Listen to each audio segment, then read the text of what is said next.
इस वक्त मैं मौजूद हूं उस प्लेटफॉर्म पर जिसको लेकर के पूरे सवाल खड़े हुए हैं। आपके सामने कई सारे चश्मदीद आए, मेरे सामने आए, हमारे सहयोगी वरुण के सामने आए, दिव्यांकर के सामने आए, जिन्होंने दावा क्या किया, प्लेटफॉर्म नंबर 3 से थे, अनाउंस किया गया कि 13 पे जाएगी, किसी ने कहा कि 3 पे थे, अनाउंस किया गया 14 पे जाएगी, किसी ने कहा कि 12 पे थे, अनाउंस किया गया 16 पे जाएगी। मैं मौजूद हूं प्लेटफॉर्म नंबर 14 पर और यहां पर भी भगदड़ मची है जिसमें जो है लोगों की जान गई है। अभी हालांकि यहां पर आपको पुलिस का मूवमेंट नजर आएगा, यहां पर आपको आरपीएफ के जवान नजर आएंगे, लेकिन अब से करीबन 5 से 6 घंटे हो गए इस घटना को। यहां पर इन सीढ़ियों पर तिल रखने की जगह नहीं थी, यहां पर लोग गिर रहे थे, वो दब रहे थे, कुचले जा रहे थे, लेकिन उनको कोई बचाने वाला नहीं था। लेकिन चित्रा इतनी नहीं है जो वरुण ने कुछ देर पहले एक जानकारी दी थी कि किस तरह से जनरल के टिकट्स काटे जा रहे हैं। यहां पर मेरे साथ में एक परिवार भी था जिन्होंने यह बताया कि उनको जनरल का टिकट दिया गया और यह कहा गया कि आप इसको लेकर के एसी में, सेकंड एसी में बैठ सकते हैं, जाकर के थर्ड एसी में बैठ सकते हैं।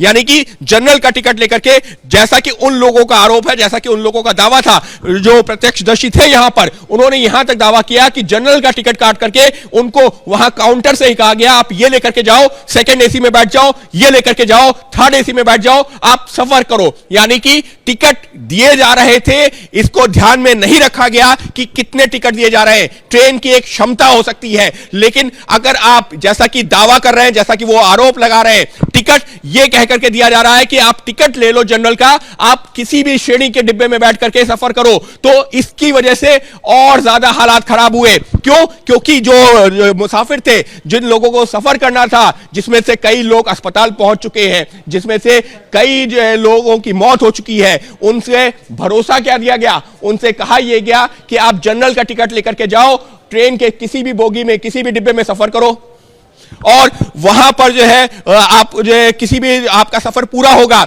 लेकिन हालात यहां क्या बन रहे थे? प्लेटफॉर्म इस वक्त आपको पुलिस के अधिकारी नजर आएंगे और इक्का दुक्का आपको यात्री नजर आएंगे। क्यों? ये एक तरह से जो तूफान गुजर चुका है उसके बाद का जो सन्नाटा है, यहां पर लोगों की मौतें हुई हैं। 13 नंबर पर आने वाला गाड़ी था, 12 नंबर पर वो फिर कर दिया कि 16 नंबर पर आएगा। इसी में जाने में भगदड़ में ऐसे घटना हुई, बीच में टकराव हो गया पब्लिक, वो उसी में दौरान में प्लेटफॉर्म नंबर 12 पे थे और उनका प्लेटफॉर्म चेंज करके कर दिया गया 16, यानी कि 3 नंबर का प्लेटफॉर्म चेंज करके 14 कर दिया गया, जो 12 था वो 16 कर दिया गया और उस सब की वजह से जो भगदड़ मची है उसमें ये घटना हुई है। मेरे साथ में एक पीड़ित व्यक्ति है, इनका दावा है कि इनकी पत्नी और बेटी की मृत्यु हो गई।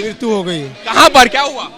इसी में धक्का धुक्के में पूरा नीचे जब उतरे, आदमी पे आदमी चढ़े, सांस लेने में मतलब कुछ नहीं है, गिरे भी नहीं, खाली बस आदमी पे आदमी अटके हैं, दबे पर मतलब सांस तोड़ दी। कुछ नहीं, मरते हुए लोग देखे, पड़ी हुई लाश देखी हूँ, उठाई है। दो ट्रेन का डिले होना और कुछ एक्स्ट्रा क्राउड और पैसेंजर का फुटबॉल, उसके कारण ऐसी सिचुएशन हुई कि थोड़ी सी गैदरिंग ज़्यादा हो गई इन कम स्पेस में, तो उसमें कुछ लोग इंजर हुए। उसमें एक स्पेशल ट्रेन की अनाउंसमेंट हुई, उसमें लोगों को लगा कि वो स्पेशल ट्रेन पकड़ लें। उस स्पेशल ट्रेन को पकड़ने के लिए लोग फुट ओवर ब्रिज की तरफ गए, सीढ़ियों से लोग ऊपर से नीचे भी आ रहे थे, नीचे से ऊपर जा रहे थे, और जब एक्सेस मिसमैनेज हुआ तब ये सिचुएशन। यहाँ पे पुलिस के नाम पे कोई भी नहीं था।